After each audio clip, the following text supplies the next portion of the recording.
No jantar de aniversário do meu neto, encontrei meu lugar, do lado de fora, perto da lixeira. Meu filho sorriu com desprezo e disse: "Achei que você se sentiria mais à vontade longe da mesa principal." Fiquei em silêncio, peguei meu presente e saí sem dizer uma palavra. Minutos depois, ele ficou pálido e gritou. Existem momentos na vida que funcionam como um espelho cruel, desses que mostram não apenas quem você é, mas quem você se tornou aos olhos de quem deveria te amar. O meu espelho chegou numa sexta-feira de março, no aniversário de 7 anos do Miguel, meu neto, mas não chegou embrulhado em papel colorido. Chegou na forma de uma cadeira plástica branca, posicionada estrategicamente ao lado das lixeiras do quintal. Meu nome é Dalva. Tenho 68 anos, mãos calejadas de 4 décadas costurando sonhos alheios, e um coração que, até aquele dia, ainda acreditava que família era sagrado. Que bobagem, não é? A gente passa a vida inteira construindo castelos para os filhos morarem, e quando percebe, está dormindo do lado de fora, no frio, enquanto eles trancam as portas por dentro. Mas deixa eu te contar direito. Deixa eu te mostrar como uma festa de criança pode destruir o que restava da sua dignidade. E como, às vezes, é preciso perder tudo para finalmente enxergar quem realmente importa. Cheguei na casa do Ricardo, meu filho, às 5 da tarde. Pontual, como sempre fui. Trazia comigo uma caixa de presente embrulhada em papel craft, amarrada com barbante rústico. Dentro, um relógio de bolso que encontrei num antiquário da Rua da Consolação. Paguei R$ 3.200. Uma fortuna? Talvez, mas era de 1920, dourado, com engrenagens à mostra. O tipo de coisa que se passa de avô para neto, entende? O tipo de presente que diz: você faz parte de uma história maior que você mesmo. O portão estava aberto. Balões laranjas e vermelhos, as cores favoritas do Miguel, balançavam presos na cerca. Ouvia risadas vindas do quintal. Aquele som que deveria me aquecer o peito. Mas quando entrei, algo estava errado. Senti no ar. Sabe quando você chega num lugar e as pessoas param de falar? Não todas de uma vez. É mais sutil. Uma pausa aqui, um olhar desviado ali. Fabiana, minha nora, veio me receber. Salto alto, calça de linho bege, blusa de seda. Sempre impecável, sempre fria. Sorriu, mas era daqueles sorrisos que não chegam nos olhos. Ah, Dalva, você veio. Não foi uma saudação, foi uma constatação, quase uma decepção. Claro que vim, Fabiana. É aniversário do meu neto. Ela olhou para a caixa na minha mão. Seus olhos brilharam, não de emoção, mas de cálculo. Quanto custou? Quanto vale? É útil? Que fofo. Bom, a festa já começou. Vem, vou te mostrar onde você vai ficar. Onde eu vou ficar? Não, vem sentar com a gente. Não, que bom que chegou. Onde eu vou ficar? Como se eu fosse uma mala que precisava ser acomodada em algum canto. Segui ela pelo corredor lateral da casa. Passamos pela sala de jantar, aquela mesa enorme de madeira maciça que eu dei de presente no casamento deles, já estava posta. Toalha bordada, louças novas, arranjo de flores no centro, cadeiras estofadas ao redor, cada uma com um cartãozinho indicando o nome dos convidados. Vi Marcos, pai da Fabiana, Teresa, mãe dela, Amanda, irmã. Não vi meu nome. Chegamos no quintal. A festa estava linda, admito. Decoração de super-heróis, mesa de doces caprichada, pula-pula no canto. Miguel corria com outras crianças, a felicidade estampada no rostinho. Meu coração apertou. Quando foi a última vez que passei um fim de semana com ele? 2 meses? 3? E então vi. No canto do quintal, perto da área de serviço, ao lado das lixeiras que ainda cheiravam ao lixo da manhã, estava uma mesinha dobrável. Dessas de feira. Plástico branco já amarelado. Uma cadeira. Uma só. É aqui, disse Fabiana com aquela voz doce que usava quando queria ser cruel. Achei que você ia preferir um lugarzinho mais tranquilo. Longe da correria das crianças, sabe? para você ficar mais à vontade. Fiquei parada, olhando aquela cadeira, aquele lugar, meu lugar, do lado de fora, do lado do lixo. Foi quando Ricardo apareceu, meu filho. O menino que amamentei, que consolei em noites de febre, que ensinei a andar de bicicleta na pracinha perto de casa. Ele estava diferente, mais duro. Os olhos tinham aquele brilho que eu conhecia bem. O brilho de quem está encurralado e ataca antes de ser atacado. Oi, mãe. Seco, distante. Ricardo, meu filho, feliz aniversário do Miguel, trouxe um presente especial para ele. Ele nem olhou para a caixa, olhou para a mesinha, depois para mim, e sorriu. Um sorriso que eu nunca tinha visto no rosto dele. Um sorriso que doeu mais que qualquer tapa. Achei que você se sentiria mais à vontade longe da mesa principal. Não é mesmo, mãe? Silêncio. O mundo parou. As risadas ao longe viraram um zumbido distante. Senti minhas mãos tremendo, mas mantive o presente firme. Não ia deixar cair. Não ia dar esse gosto. Olhei nos olhos dele.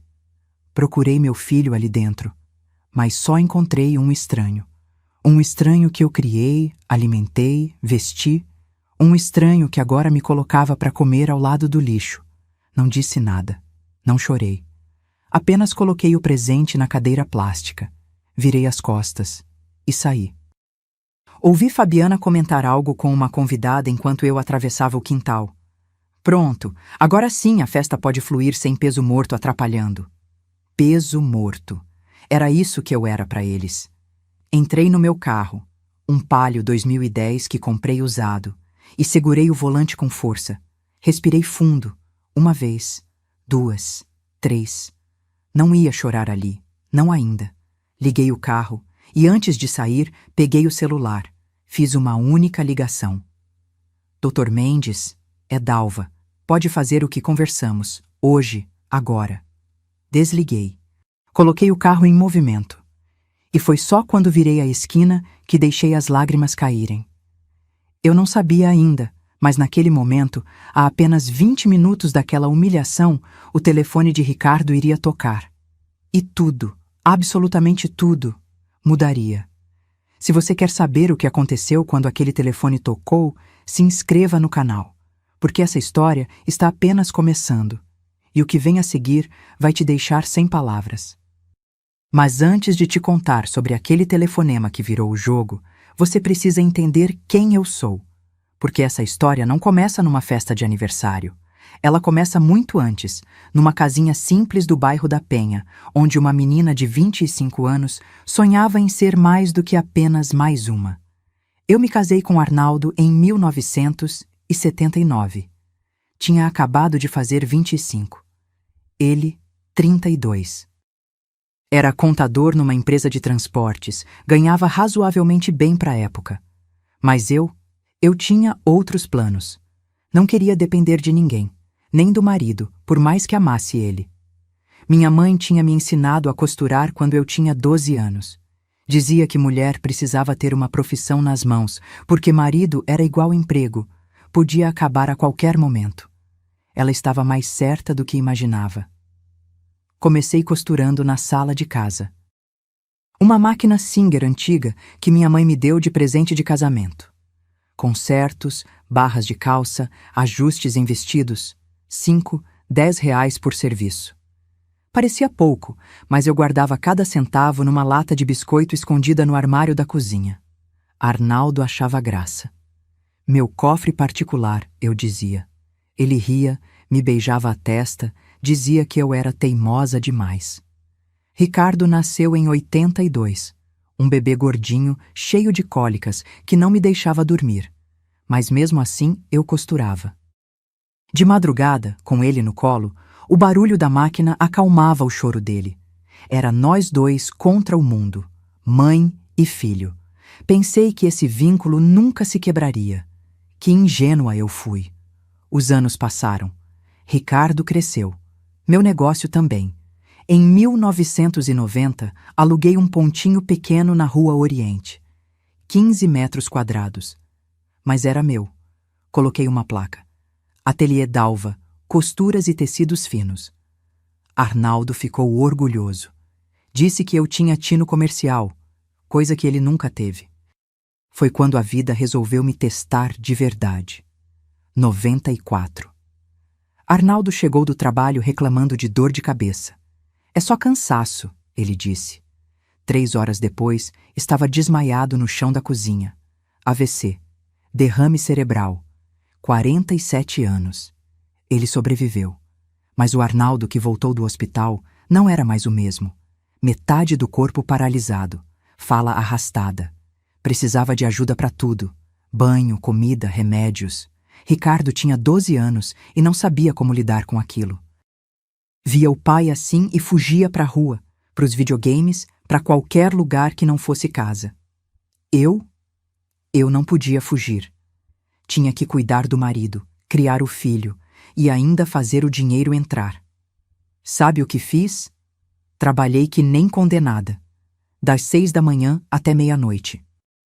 Levantava, dava banho no Arnaldo, deixava ele arrumado, preparava comida, levava Ricardo para a escola, abria a loja, atendia clientes, voltava correndo no almoço, dava remédio para o marido, voltava para a loja, fechava às 6, passava no mercado, fazia janta, ajudava Ricardo na lição, dava banho no Arnaldo de novo, colocava ele para dormir.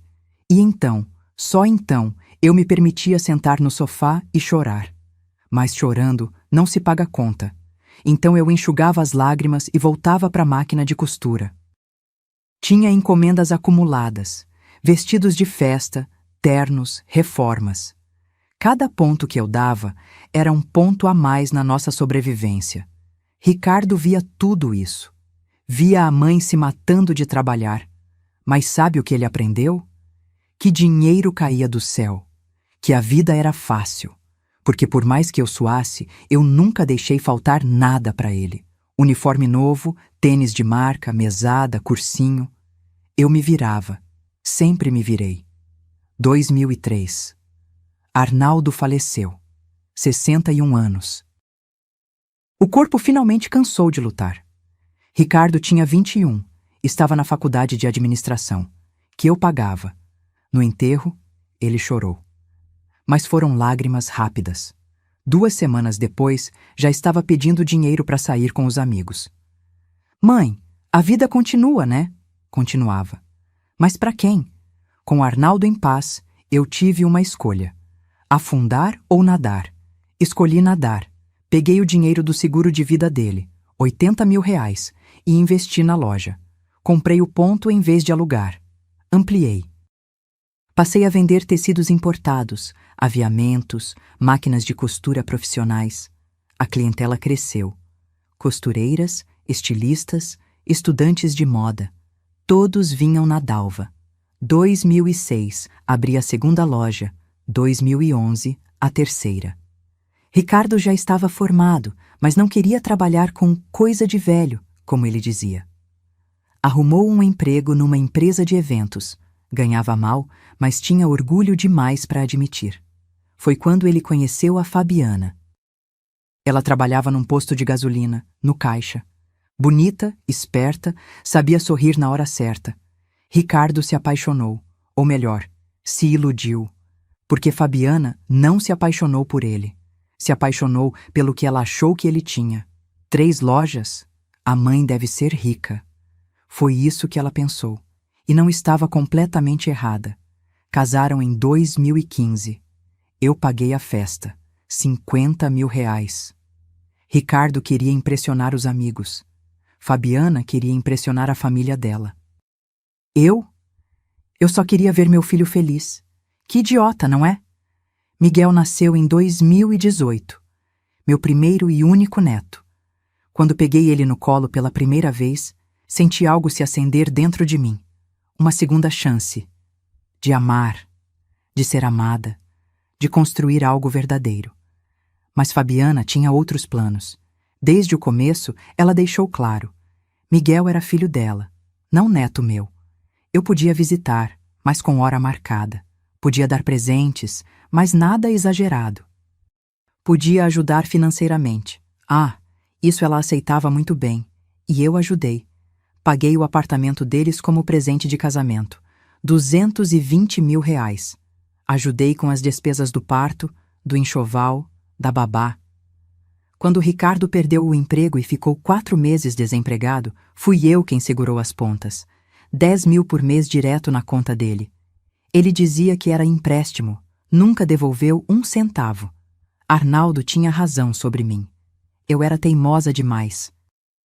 Teimosa em acreditar que amor compra amor, que sacrifício gera gratidão, que família é para sempre.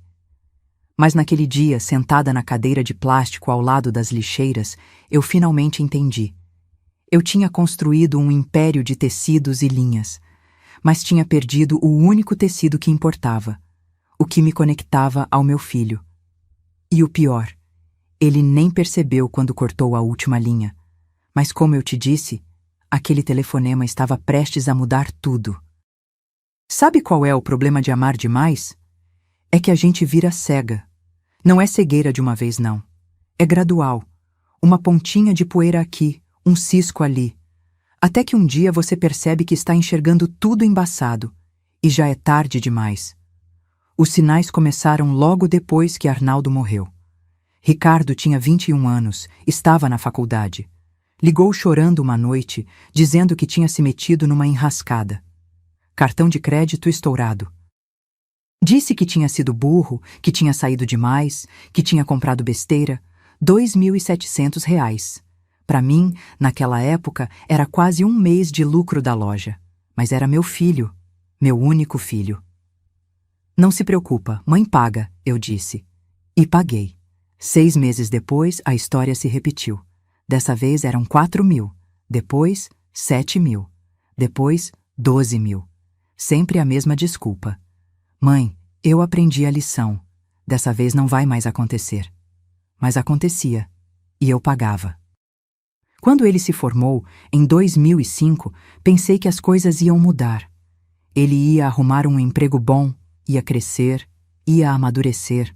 Arrumou emprego sim, numa empresa de eventos. Salário inicial, R$ 2.500. Ele morava sozinho num apartamento que eu ajudei a alugar. 1.200 de aluguel, mais condomínio, luz, água, internet, comida. As contas não fechavam. Mas Ricardo tinha orgulho demais para admitir que o salário não dava. Então, ele esticava. E quando o elástico arrebentava, adivinha quem segurava os pedaços? Foi nessa época que eu comecei a ouvir uma vozinha na minha cabeça. Uma voz que dizia: Dalva, você está criando um homem criança.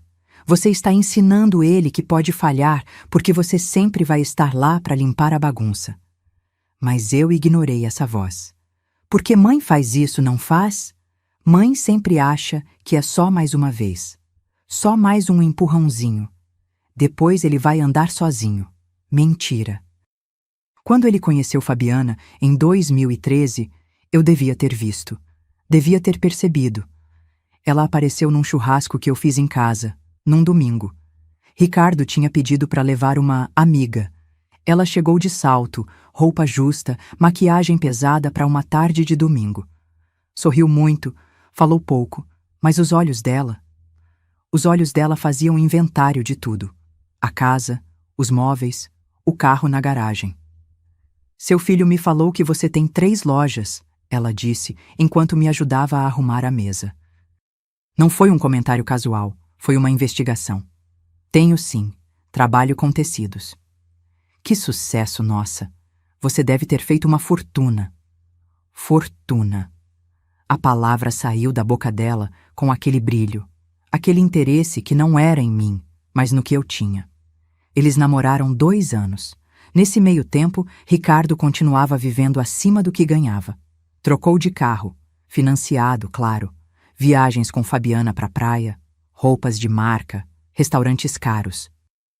E quando o dinheiro acabava no meio do mês, ele ligava. Mãe, você pode me emprestar 2.000? É que surgiu uma emergência. Que emergência? Nenhuma. Ele só não sabia dizer não para Fabiana. E Fabiana tinha gostos caros. O pedido de casamento veio em 2014.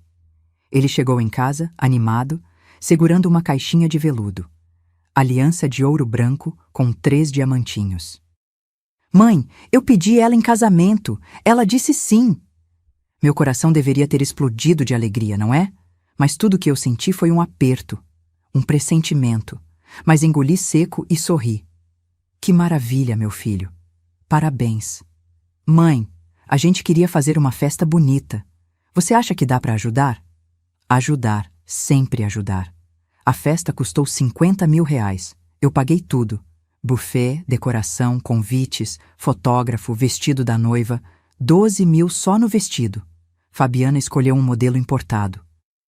Disse que era o dia mais importante da vida dela, que precisava estar perfeita. No dia do casamento, enquanto eu a via entrando na igreja de braço com o pai, pensei: essa menina vai fazer meu filho feliz. Queria tanto acreditar nisso. O apartamento veio como presente de casamento. R$ 220.000. 2 quartos no Tatuapé, numa região boa. Ricardo ficou radiante. Fabiana me abraçou, disse que eu era a melhor sogra do mundo. Mas o abraço dela era frio, calculado. Miguel nasceu em abril de 2018. Quando vi meu neto pela primeira vez, tudo fez sentido de novo. Aquele rostinho enrugado, os olhinhos fechados, as mãozinhas minúsculas, ele era minha redenção, minha segunda chance. Posso pegar ele no colo? Perguntei, com o coração acelerado. Claro, Dalva. Só não acostuma mal, viu? Fabiana riu, mas não era brincadeira. Nos primeiros meses, eu visitava toda semana. Levava fraldas, roupinhas, ajudava com o que precisava.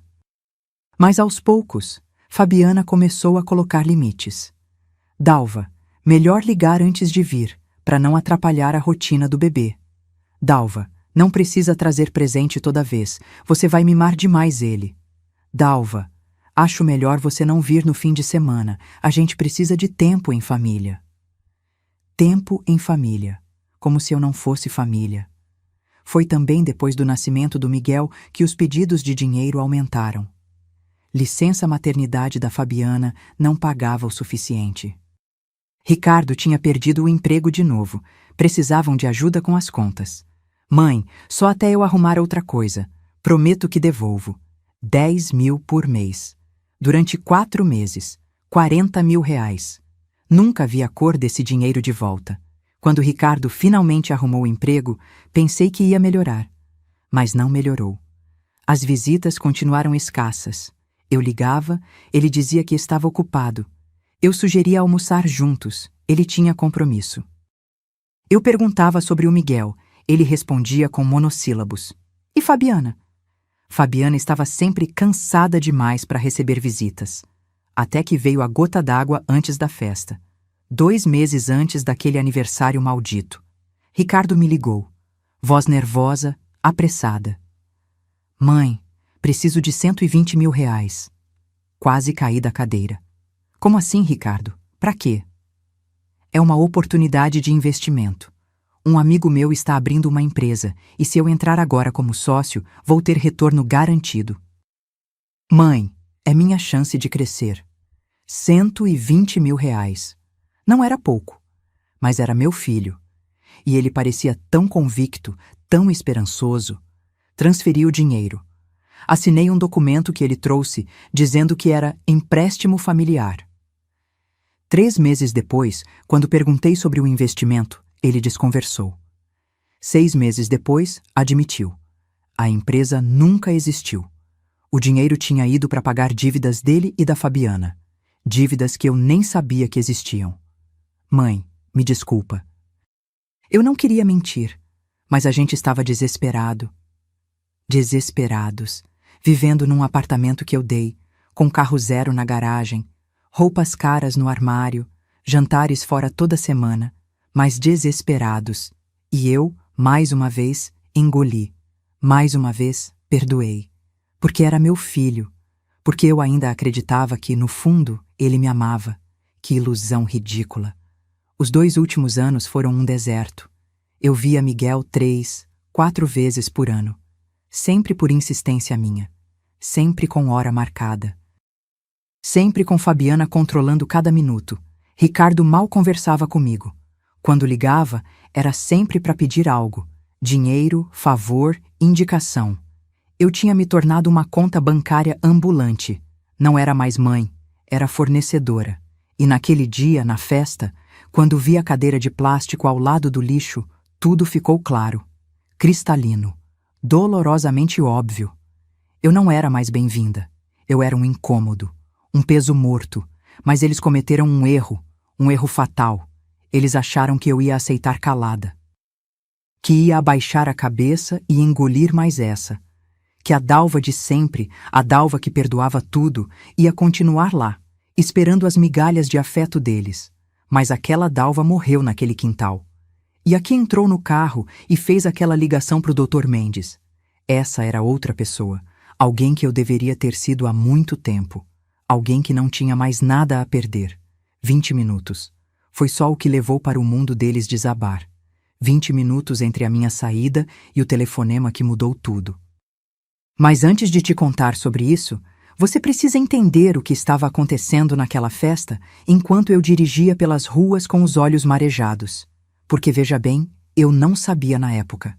Só descobri depois, quando juntei os pedaços. Quando o Dr. Mendes me contou. Quando Ricardo, desesperado, admitiu tudo. Enquanto eu dirigia, tremendo, com as mãos geladas no volante do meu Palio velho, Fabiana estava no quintal servindo bolo, sorrindo, radiante. Finalmente tinha conseguido o que queria, uma festa sem a sogra atrapalhando. Gente, vamos cantar parabéns? Ela anunciou batendo palmas. As crianças correram para a mesa. Miguel estava no centro, com uma coroa de papel na cabeça, olhinhos brilhando. Ricardo estava ao lado dele, mas parecia distante, inquieto. Pegava o celular, olhava a tela, guardava de novo. Amor, relaxa, Fabiana sussurrou, apertando o braço dele. Ela já foi embora. Agora a gente pode aproveitar. Mas Ricardo não conseguia relaxar, porque no fundo, muito no fundo, ele sabia. Sabia que tinha cruzado uma linha, que tinha feito algo imperdoável. A gente sempre sabe, não sabe? Quando machuca alguém de propósito, quando humilha, quando destrói. Eles cantaram parabéns. Miguel apagou as velhinhas. Todos aplaudiram. E foi nesse momento, nesse exato momento de falsa felicidade, que o telefone de Ricardo tocou. Número desconhecido. Ele quase não atendeu. Mas algo o fez levar o aparelho até a orelha. Alô? Ricardo? Aqui é o Dr. Mendes, advogado da sua mãe. O coração dele disparou. Eu sei porque ele me contou depois, com aquela voz trêmula de quem ainda não acredita no que aconteceu. Dr. Mendes, aconteceu alguma coisa com minha mãe? Sua mãe está bem. Aliás, está ótima. Ligou há pouco pedindo para eu executar imediatamente um procedimento que vínhamos discutindo há algumas semanas. Ricardo afastou-se da mesa. Foi até o canto do quintal, perto de onde eu tinha estado sentada 20 minutos antes. As lixeiras ainda estavam lá, a cadeira de plástico também. Ele olhou para aquela cena e sentiu algo gelado descer pela espinha. Que procedimento?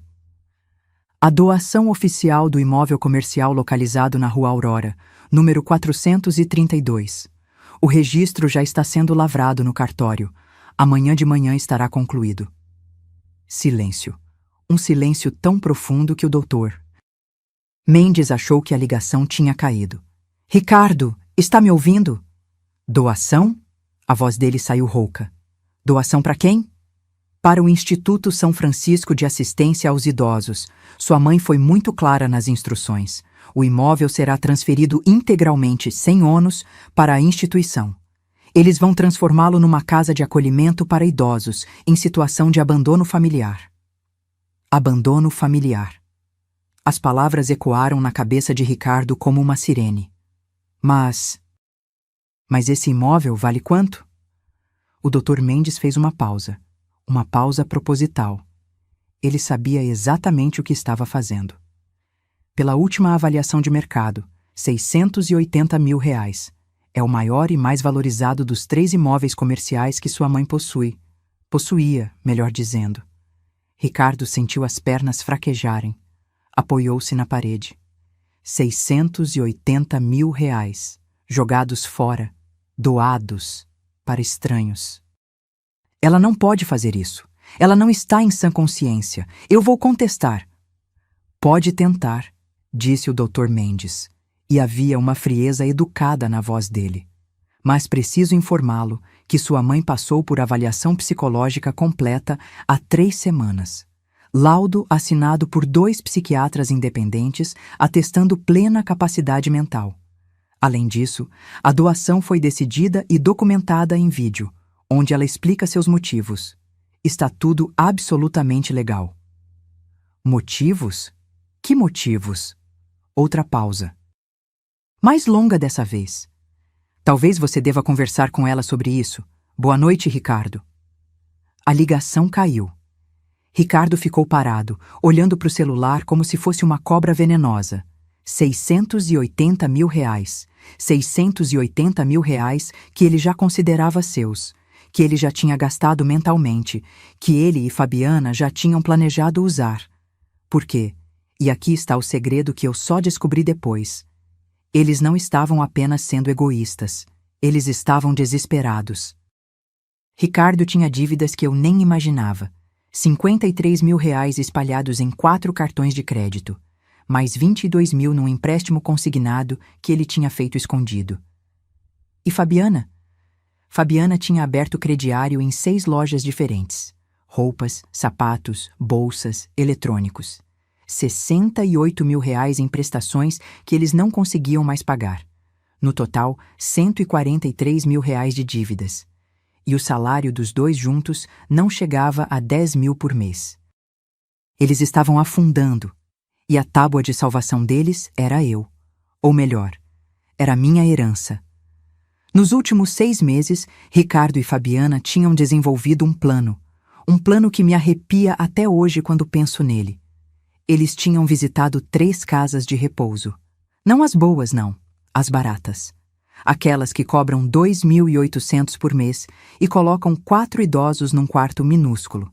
Comida ruim, roupa velha, cheiro de mofo e desinfetante. O plano era simples: convencer a todos, médicos, familiares, conhecidos, que eu estava ficando caduca, que estava esquecida, confusa, incapaz de cuidar de mim mesma. Depois, me internariam. Ricardo pediria uma procuração, alegando que precisava cuidar dos meus negócios enquanto eu me recuperava. E com essa procuração, ele venderia tudo: os 3 imóveis comerciais, o apartamento. Liquidaria os investimentos, mais de 1.200.000 reais no total. Pagaria as dívidas. Ficaria com o resto. E eu ficaria esquecida num asilo vagabundo até morrer. Fabiana tinha até escolhido o lugar. Casa de repouso Recanto do Sol, bairro periférico. 2.800 reais por mês. Ela tinha pegado o folheto, mostrado para o Ricardo. Olha, amor, é dentro do nosso orçamento. E fica longe, ninguém vai ficar visitando, perguntando. Ricardo tinha hesitado. Por um momento, um único momento, sua consciência tinha gritado. Mas Fabiana tinha sido persuasiva. Seu filho, ela vai ficar bem cuidada, e a gente finalmente vai poder respirar, pagar nossas contas, dar uma vida melhor pro Miguel. Você não quer isso? Uma vida melhor pro seu filho? E ele tinha cedido, porque é mais fácil ser covarde quando alguém te dá uma desculpa bonita. A humilhação na festa. Aquilo não foi acaso, foi proposital, foi o primeiro passo. Mostrar aos convidados que eu estava estranha, deslocada, não estava mais bem. Plantar a semente. Para que depois, quando começassem a falar em me internar, as pessoas dissessem: "Ah, sim, eu vi na festa do neto, ela realmente estava fora do normal." Mas eles subestimaram uma coisa. Me subestimaram. Quando Ricardo desligou o telefone, Fabiana veio correndo até ele. Quem era? Ele olhou para ela, e pela primeira vez em muito tempo sentiu raiva. Raiva dela. Raiva de si mesmo, raiva do monstro que eles tinham se tornado. Era o advogado da minha mãe. E daí? O que ele queria? Ela doou a Rua Aurora. Fabiana ficou branca. Branca igual cera de vela. Doou? Como assim doou? Doou para um instituto de idosos, R$ 680 mil. Foram embora. E então Fabiana fez algo que ninguém esperava. Ela gritou, berrou. No meio da festa, na frente de todos os convidados, ela perdeu completamente o controle. Aquela velha louca, aquela insana, ela não pode fazer isso. Esse dinheiro é nosso. Os convidados ficaram paralisados. As crianças pararam de brincar. Miguel começou a chorar. E Ricardo, pela primeira vez, viu Fabiana pelo que ela realmente era. Um monstro. Que ele tinha ajudado a criar. Que ele tinha alimentado. Com minha dor. Com meu dinheiro. Com minha solidão. A festa acabou ali. As pessoas foram embora constrangidas, cochichando, e Ricardo ficou sozinho no quintal, sentado naquela cadeira de plástico onde eu tinha estado, olhando para as lixeiras, sentindo o cheiro do lixo, finalmente entendendo onde ele tinha colocado a própria mãe. E chorando. Chorando porque já era tarde demais. Ou será que não? Mas deixa eu voltar um pouco, porque você precisa entender o que estava passando pela minha cabeça naquele momento. O que me levou a fazer aquela ligação. O que transformou a Dalva, que sempre perdoava, na Dalva, que finalmente reagiu. Quando entrei no carro, não saí dirigindo imediatamente. Fiquei ali, parada, com as mãos no volante, olhando para o retrovisor. Vendo aquela casa onde meu filho morava. A casa que eu ajudei a pagar. Onde meu neto estava crescendo. E onde eu, aparentemente, não era mais bem-vinda. Sabe qual foi o pior? Não foi a cadeira de plástico. Não foi a proximidade com as lixeiras. Foi o olhar do Ricardo, aquele sorriso frio, aquela satisfação cruel em me ver humilhada. Meu filho tinha prazer em me machucar. Quando você percebe isso, que alguém que você ama sente prazer na sua dor, algo dentro de você quebra. Não é uma quebra ruidosa, não. É silenciosa. Como um copo de cristal que racha por dentro, mas ainda mantém a forma. Até que um dia, no menor dos toques, ele se despedaça completamente. Eu tinha me despedaçado naquele quintal. Respirei fundo. 1 vez, 2, 3. Tentando entender. Tentando encontrar justificativas. Talvez ele esteja estressado, talvez seja coisa da Fabiana. Talvez ele não percebeu como aquilo me machucou. Mas eu sabia. No fundo eu sempre soube, só não quis admitir. Foi quando meu celular vibrou. Uma mensagem. De quem? Da Lourdes, uma antiga vizinha que tinha sido convidada para a festa. A gente não era próxima, mas se conhecia há anos. Dalva, tá tudo bem? Vi você saindo. Que situação horrível, minha filha. Se precisar conversar, estou aqui. Situação horrível. Então não era só impressão minha. Outras pessoas tinham visto, tinham percebido a humilhação. E ficaram com pena de mim. Pena. Eu tinha virado objeto de pena. Abri o WhatsApp. Fui nos nossos últimos diálogos, meu e do Ricardo. Precisava ver. Precisava confirmar se era só impressão ou se realmente havia um padrão. Rolei as conversas, meses e meses. E sabe o que vi? Eu mandava mensagem todo dia. Bom dia, meu filho. Almoçou bem? Como está o Miguel? Precisa de alguma coisa? As respostas dele, monossilábicas, quando respondia. Oi. Tá. Depois eu vejo. Ocupado. E as únicas vezes que ele iniciava uma conversa, era para pedir algo. Mãe, preciso de um favor. Mãe, você pode emprestar? Mãe, tá com um tempinho? Preciso falar sobre uma coisa. Sempre algo. Nunca um, como você está? Nunca um, faz tempo que não te vejo. Vamos almoçar? Nunca. Fechei o celular. E foi nesse momento que algo dentro de mim endureceu, cristalizou. Como metal que esfria e vira aço. Eu tinha sido burra, patética. Uma velha boba que achava que amor de mãe era suficiente, que achava que se continuasse dando, uma hora ele ia retribuir. Que ele ia acordar e perceber que tinha uma mãe que o amava, que faria qualquer coisa por ele. Mas ele sabia disso, e usava isso contra mim. Peguei o celular novamente. Dessa vez, Liguei para alguém que eu não falava fazia um tempinho, Dr. Júlio Mendes, meu advogado há 15 anos. Um homem sério, meticuloso, que tinha cuidado de todos os meus documentos, contratos, escrituras. 3 semanas antes, eu não tinha contado isso para ninguém. Eu tinha marcado uma reunião com ele. Uma reunião estranha, que nasceu de uma desconfiança, de um medo. Porque 2 semanas antes daquela conversa, eu tinha escutado sem querer uma ligação de Fabiana. Eu estava na casa deles, tinha ido levar umas roupinhas para o Miguel. Fabiana estava no quarto, ao telefone, e eu passei pelo corredor. Não, mãe, ela não desconfia de nada, Fabiana dizia, voz baixa. A gente só precisa ir com calma. Mais uns meses a gente planta a ideia que ela tá ficando caduca. Aí é mais fácil. Meu sangue gelou. Fiquei paralisada no corredor. Não, o Ricardo já concordou. No começo ele ficou em cima do muro, mas eu mostrei as contas para ele. A gente não tem escolha. É ela ou a gente. Saí dali sem fazer barulho, sem confrontar. Porque se eu confrontasse, eles iam negar. Iam dizer que era mal entendido. Iam me fazer parecer louca. Então fui atrás de provas. Contratei um investigador particular. Carlos Henrique, ex-policial, discreto. Pedi para ele investigar meu próprio filho e minha nora. Descobrir onde eles estavam indo, com quem falavam, o que faziam. Custou caro.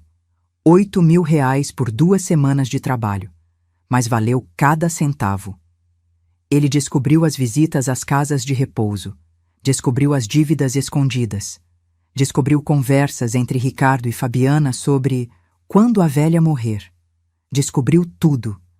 E quando o Dr. Mendes viu as provas, quando ouviu os áudios que Carlos tinha conseguido gravar, ele me olhou com uma mistura de pena e raiva. Dalva, você precisa se proteger, agora. Foi quando planejamos, quando organizamos tudo. Dr. Mendes me mandou fazer avaliação psicológica completa. 2 psiquiatras diferentes. Laudos técnicos atestando que eu estava em perfeita sanidade mental. Gravamos um vídeo onde eu explicava, com detalhes, por que estava tomando certas decisões. Tudo documentado, tudo legal, tudo blindado contra qualquer tentativa de contestação. Mas eu só vou executar se você me autorizar, Dr. Mendes tinha dito. Quando você sentir que é a hora. A hora tinha chegado. Naquele carro, naquele momento. Ele atendeu no segundo toque. Dalva, está tudo bem? Dr. Mendes, minha voz saiu firme, mais firme do que eu esperava. Pode fazer o que conversamos, hoje, agora. Silêncio do outro lado. Então, tem certeza absoluta? Absoluta. A Rua Aurora? Sim, para o Instituto São Francisco. Como planejamos? Entendido. Vou ligar para o Ricardo em 20 minutos para informá-lo oficialmente. Como procurador dos seus interesses, preciso fazer isso. Perfeito. Dalva, você está bem? Emocionalmente? Essa pergunta me pegou desprevenida. Lágrimas arderam nos meus olhos, mas não caíram. Ainda não. Estou, doutor. Pela primeira vez em muito tempo, estou bem. Desliguei. Coloquei o carro em movimento. E foi só quando virei a esquina, quando aquela casa desapareceu do retrovisor, que eu deixei as lágrimas finalmente caírem. Mas não eram lágrimas de tristeza. Não apenas. Eram lágrimas de raiva, de decepção, de perda, mas também de alívio. De libertação. Porque pela primeira vez na minha vida, eu não estava salvando meu filho. Estava salvando a mim mesma. Dirigi para as lojas. Fechei tudo. Fui pro meu apartamento. Sentei no sofá da sala. Aquele sofá velho, surrado, que Arnaldo e eu compramos há 30 anos. Liguei a televisão só para ter barulho ao fundo. Mas não prestava atenção em nada. Ficava imaginando a cena. O celular do Ricardo tocando. A voz do Dr. Mendes. A notícia caindo como uma bomba. E sabem o que eu senti? Poder. Pela primeira vez em 68 anos, eu tinha poder. Não poder sobre eles. Isso nunca me interessou. Mas poder sobre mim mesma. Sobre minhas escolhas. Sobre meu próprio destino. Ricardo tinha me colocado ao lado do lixo? Então eu ia mostrar para ele o que acontece quando você trata alguém como lixo por tempo demais. Aquela pessoa se levanta, se sacode e vai embora, levando tudo com ela. Meu celular tocou 10, 15 vezes naquela noite. Ricardo, Fabiana, Ricardo de novo. Números desconhecidos. Provavelmente eles usando telefones de outras pessoas. Não atendi nenhuma ligação. Deitei na cama, olhei para o teto e pela primeira vez em anos dormi em paz. Porque eu sabia que tinha feito a coisa certa. Finalmente. Aguardando seu ok para continuar com a parte 6, tentar novamente, ok. Parte 6, a ligação que mudou tudo. Os 3 dias seguintes foram de silêncio. Um silêncio pesado, denso, como aquele que vem antes da tempestade. Meu celular continuava tocando. Mensagens se acumulavam, mas eu não respondia, não lia, não dava satisfação, porque eu não devia satisfação a ninguém. Dr. Mendes me ligou na segunda-feira de manhã. Dalva, o registro está concluído. O imóvel da Rua Aurora agora pertence oficialmente ao Instituto São Francisco, irreversível. Ótimo. Ricardo tentou me ligar 7 vezes ontem. Deixou mensagens dizendo que vai contestar judicialmente. Deixa ele tentar. Ele não vai conseguir. Tudo está blindado. Mas... Posso te fazer uma pergunta? Claro. Como você está se sentindo? Parei para pensar. Como eu estava me sentindo? Triste? Sim. Aliviada? Também. Arrependida? Nem um pouco. Estou me sentindo livre, doutor. Ele riu do outro lado. Um riso baixo, de compreensão. Ótimo, porque o próximo passo você precisa estar ainda mais forte. Próximo passo? Vamos reorganizar todo o resto do seu patrimônio, exatamente como conversamos, mas isso vai doer neles ainda mais. Você tem certeza que quer continuar? Fechei os olhos, respirei fundo. Vi a imagem daquela cadeira de plástico. Senti o cheiro do lixo. Ouvi o riso de Fabiana chamando-me de peso morto. Absoluta certeza. Então vamos nos encontrar amanhã, 10 horas no meu escritório. Traga todos os documentos que te pedi. Na terça-feira, fui até o escritório do Dr. Mendes. Fica num prédio comercial no centro, 8º andar. Uma sala discreta, com estantes de madeira cheias de livros de direito, uma mesa de mogno, poltronas de couro. Ele me recebeu com um café já pronto.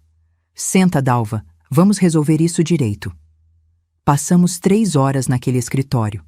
Ele foi me explicando cada passo, cada decisão, cada consequência. E conforme ele falava, eu ia entendendo que não estava apenas protegendo meu patrimônio. Estava protegendo meu neto. Estava garantindo que o dinheiro pelo qual trabalhei 40 anos não ia ser desperdiçado por um filho ingrato e uma nora manipuladora. Primeiro, disse Dr. Mendes, colocando uma pasta na minha frente. Os 2 imóveis comerciais restantes, Rua Jacinto e Avenida Angélica. Valor total aproximado, R$410 mil. O que o senhor sugere? Trust irrevogável em nome do Miguel. Ele só pode acessar quando completar 25 anos. Até lá, os aluguéis desses imóveis vão para uma conta bloqueada que só ele pode movimentar na maioridade. E se o Ricardo tentar mexer? Não vai conseguir. Trust é blindado. Nem você pode desfazer depois de assinado. É proteção máxima. Assinei os documentos. 2 imóveis. R$410 mil, salvos das mãos do meu filho. Segundo, continuou o Dr. Mendes, o apartamento onde você mora, avaliado em 320 mil. Esse eu quero ficar. Eu sei. Vamos fazer o seguinte, usufruto vitalício para você. Você mora lá, cuida, usa como quiser até o dia que morrer. Depois, automaticamente passa para o Miguel. Ricardo não herda nada. Perfeito. Mais documentos assinados. Terceiro, investimentos. Você tem R$890 mil aplicados, correto? Correto. Vamos transferir 70% disso para fundos em nome do Miguel. Também com acesso só aos 25 anos. Você fica com 30% para viver, viajar, fazer o que quiser. Fiz as contas mentalmente. 623 mil pro Miguel, 267 mil para mim. E o Ricardo?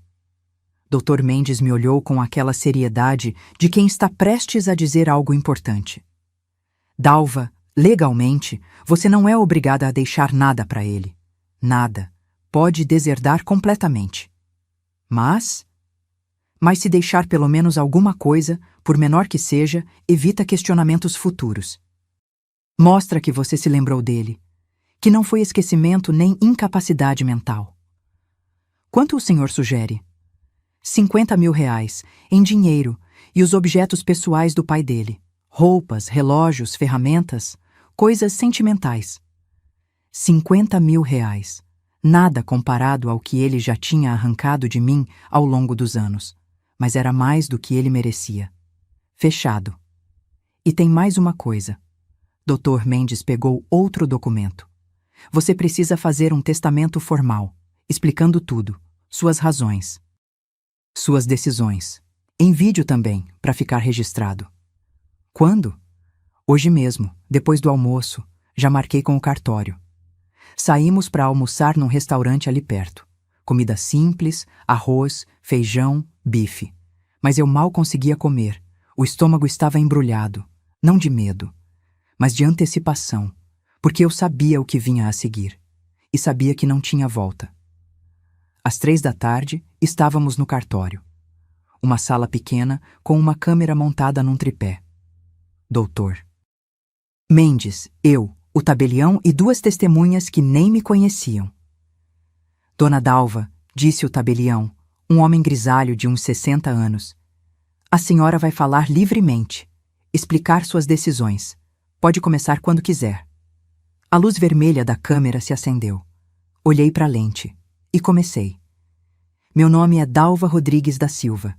Tenho 68 anos. Estou em plena consciência, como atestam os laudos psicológicos que constam neste processo. E estou aqui para explicar por que estou reorganizando meu patrimônio da forma como estou fazendo. Minha voz estava firme. Surpreendentemente firme. Trabalhei 40 anos da minha vida. Costurei, vendi tecidos, construí 3 lojas do zero. Criei meu filho sozinha depois que meu marido ficou doente. Paguei dívidas dele, paguei apartamento, paguei festa de casamento, paguei, sempre achando que estava investindo numa relação, que estava construindo uma família. Parei, respirei. Continuei. No aniversário de 7 anos do meu neto, meu único neto, fui colocada para sentar ao lado das lixeiras, numa cadeira de plástico, longe da mesa principal. Meu filho sorriu quando fez isso. Sorriu, como se tivesse prazer em me humilhar. As lágrimas começaram a descer, mas eu não parei. Descobri que ele e a esposa planejavam me internar num asilo vagabundo, para pegar meu dinheiro, meus imóveis, tudo o que construí. Descobri que para eles eu não sou mãe. Sou uma conta bancária ambulante.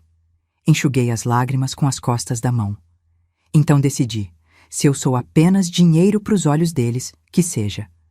Mas esse dinheiro não vai para as mãos deles, vai para o meu neto, vai para instituições que cuidam de pessoas como eu, idosas, abandonadas, esquecidas. Vai para qualquer lugar, menos para quem me tratou como lixo. Olhei diretamente para a câmera, firme, decidida. Ricardo, meu filho, se você está vendo isso, saiba, eu te amei. Te amo ainda. Mas amor não é se deixar pisar. Amor não é aceitar humilhação. Amor não é ser trouxa a vida inteira esperando migalhas de afeto. Você vai receber 50 mil reais e as coisas do seu pai. O resto vai para quem realmente precisa.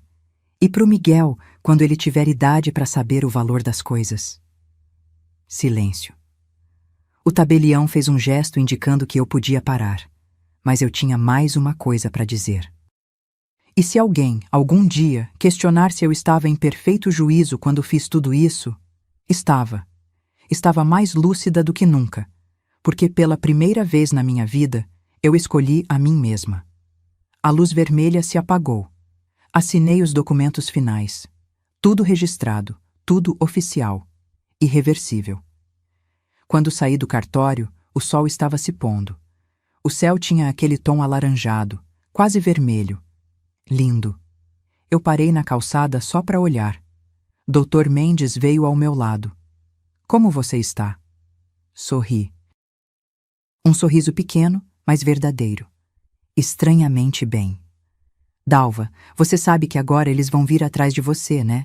Vão tentar reverter, vão implorar, vão fazer drama. Eu sei. Você está preparada? Olhei para o céu mais uma vez, depois para o Dr. Mendes. Estou, porque eu não tenho mais nada a perder. E eles acabaram de perder tudo.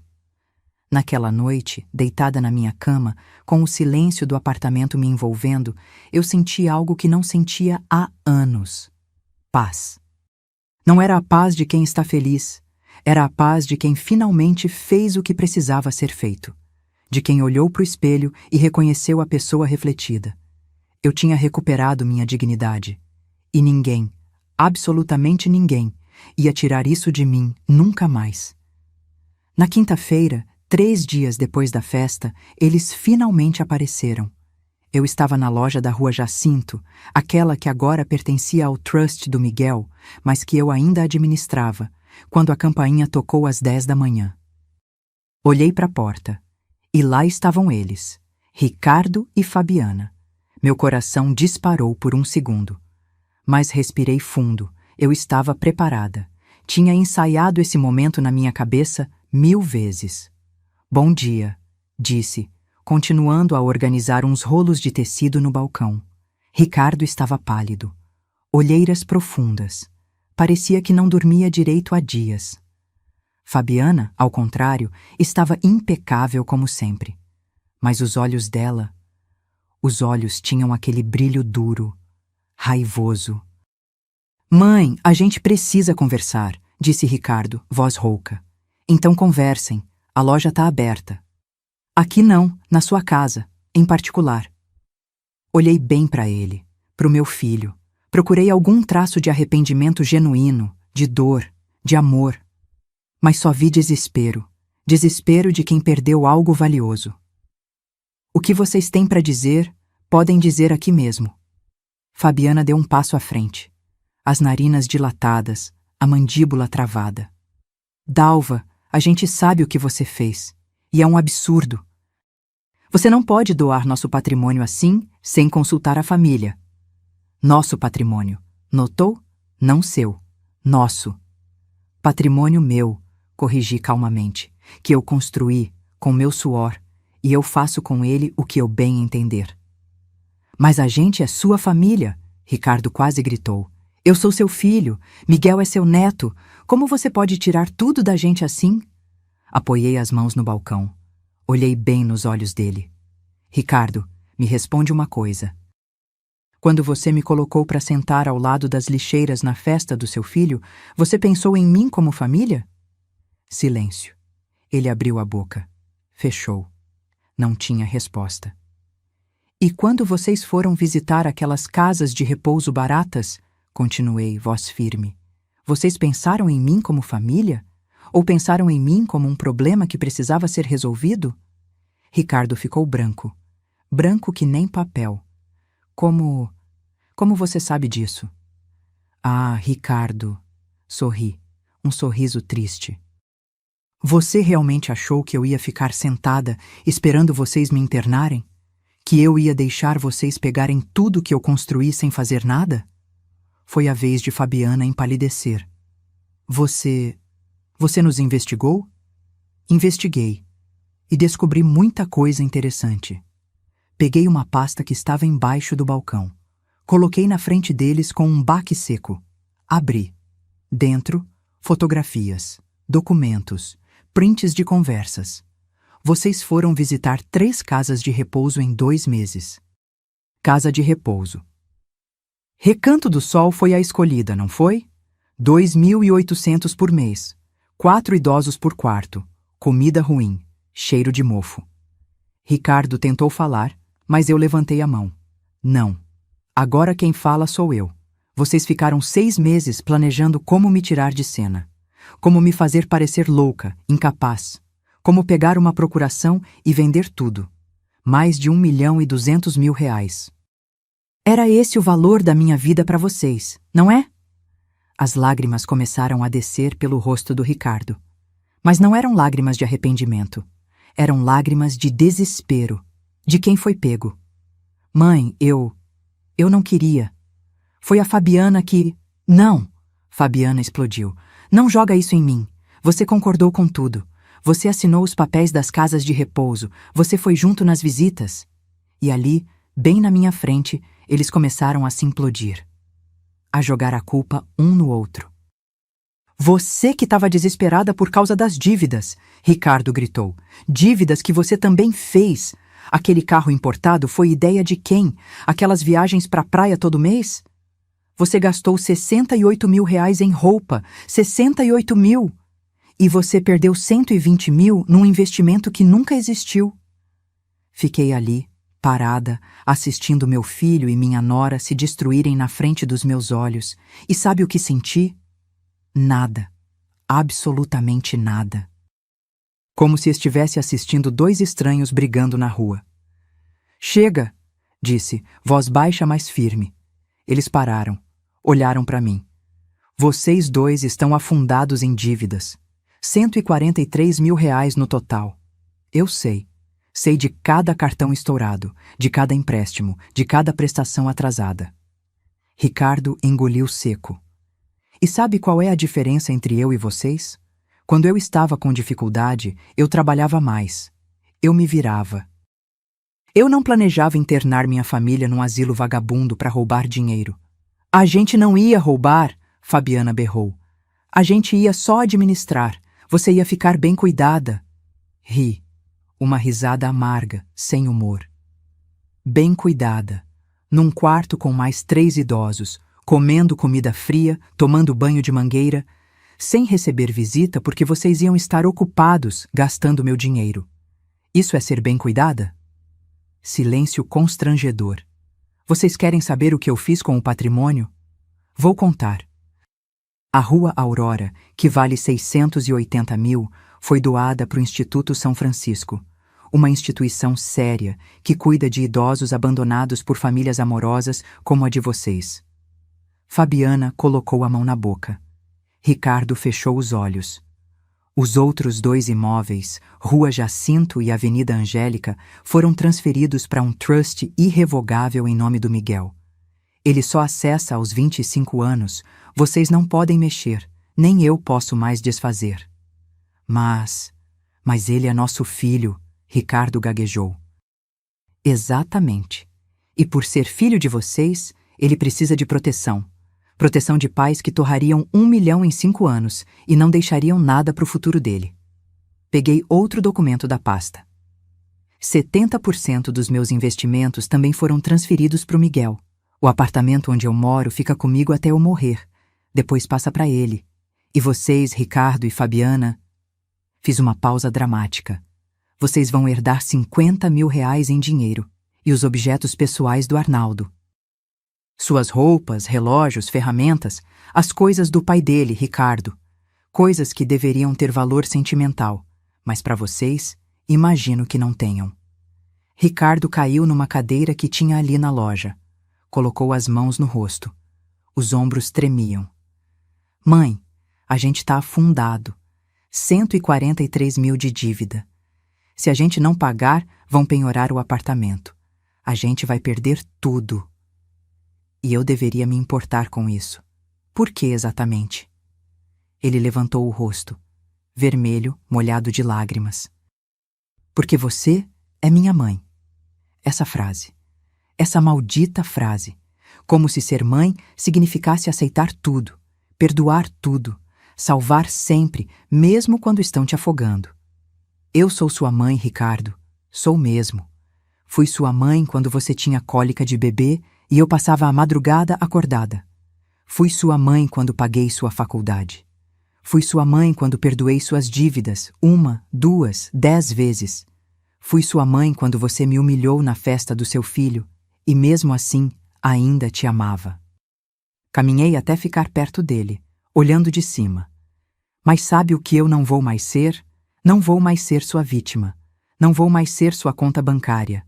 Não vou mais ser aquela velha patética que aceita qualquer migalha de afeto em troca de dinheiro. Mãe, por favor. Não. A palavra saiu como um corte. Não tem por favor. Não tem súplica que reverta isso. Tá tudo assinado, registrado, blindado. Vocês podem até tentar contestar na justiça. Vão perder. Vão gastar mais dinheiro de advogado que não tem. E vão perder. Fabiana, que estava quieta até então, explodiu novamente. Você é uma velha egoísta. Você vai deixar seu próprio filho na merda por causa de um orgulho idiota. Olhei para ela, bem nos olhos. Não é orgulho, Fabiana. É dignidade, uma coisa que você nunca vai entender. Você vai se arrepender, ela gritou vindo em minha direção. Dei um passo atrás, firme. Se você colocar a mão em mim, eu chamo a polícia. E aí vocês vão ter mais um problema para resolver. Ela parou, tremendo de raiva. Ricardo levantou, puxou Fabiana pelo braço. Vamos embora. Ela não vai mudar de ideia. Ele estava certo. Eu não ia. Eles foram até a porta. Ricardo parou, virou-se para mim uma última vez. E o Miguel? Você vai abandonar seu neto também? Essa doeu. Doeu como uma facada. Não. Miguel eu não abandono, mas o acesso a ele vai ser através da justiça agora. Vou entrar com pedido de convivência. Um juiz vai decidir. Você não vai conseguir. Vamos ver. Eles saíram batendo a porta. O sino da loja tilintou alto, estridente. Fiquei sozinha, no silêncio, com o coração batendo forte, as mãos tremendo. Sentei na cadeira onde Ricardo tinha estado e, finalmente, deixei as lágrimas caírem. Mas não eram lágrimas de arrependimento, eram lágrimas de alívio, porque pela primeira vez eu tinha dito tudo o que precisava dizer e não tinha voltado atrás. Os 2 meses seguintes foram os mais difíceis da minha vida. Não pela falta de dinheiro. Eu ainda tinha minhas lojas, meus aluguéis, minha aposentadoria. Mas pela solidão, pela ausência, pelo vazio que o Miguel deixava. Porque, veja bem, eu podia estar brava com Ricardo e Fabiana. Podia ter cortado eles da minha vida financeira. Mas o Miguel? O Miguel era inocente em tudo isso. Era uma criança de 7 anos que não tinha culpa de ter pais manipuladores. E eles sabiam disso. Sabiam que essa era minha fraqueza. E usaram contra mim. Bloquearam meu número. Instruíram a escola a não me deixar buscar o Miguel. Quando eu aparecia na porta deles, não abriam. Deixavam o interfone tocar, tocar, tocar. E eu ali, parada que nem idiota, apertando o botão, sabendo que eles estavam lá dentro, ouvindo. Foi na 3ª semana que tomei a decisão. Liguei para o Dr. Mendes. Quero entrar com pedido de convivência do neto, direito de avó. Dalva, você tem certeza? Isso vai gerar mais conflito ainda. Tenho. E quero que você investigue a situação financeira deles também, se estão colocando o bem-estar do Miguel em risco por causa das dívidas. Isso é sério. Eu sei, mas é a verdade. E a verdade precisa aparecer. 2 semanas depois, entramos com a ação. Pedido de convivência. Direito de visita todo 2º e 4º domingo do mês, mais um dia durante a semana. Era o que a lei permitia. Ricardo ficou furioso. Me ligou pela primeira vez em semanas. Você tá processando a gente agora? Que tipo de mãe faz isso? O tipo de mãe que não aceita ser impedida de ver o neto. O tipo de avó que sabe que a criança precisa de outras referências além de pais endividados e desesperados. Você não vai conseguir. Vamos ver. Mas enquanto o processo judicial andava devagar, porque justiça no Brasil é assim, né? Devagar como lesma, eu fui tomando outras atitudes. Voltei a viver. Parece simples, mas não era. Porque eu tinha passado os últimos 10 anos vivendo em função do Ricardo. E antes disso, em função do Arnaldo doente. E antes disso, em função da loja. Eu nunca tinha vivido por mim. Comecei devagar. Matriculei-me numa academia. Hidroginástica, 3 vezes por semana. No começo, achei que ia odiar, mas era bom. A água morna, os exercícios suaves, as outras senhoras conversando, rindo. Fiz amizade com a dona Cristina, 72 anos, viúva também. Ela me disse algo que ficou gravado. Dalva, a melhor vingança é ser feliz, quando eles virem você, bem, vivendo, sorrindo. Aí sim vão entender o que perderam. Também voltei para o Instituto São Francisco, não só como doadora, mas como voluntária. Todo sábado de manhã eu ia lá. Conversava com os idosos, ouvia histórias, levava bolo que fazia em casa. E sabe o que descobri? Muitos deles tinham histórias parecidas com a minha. Filhos ingratos, famílias que os abandonaram. Solidão disfarçada de cuidado. Foi ali que conheci o Sr. Osvaldo.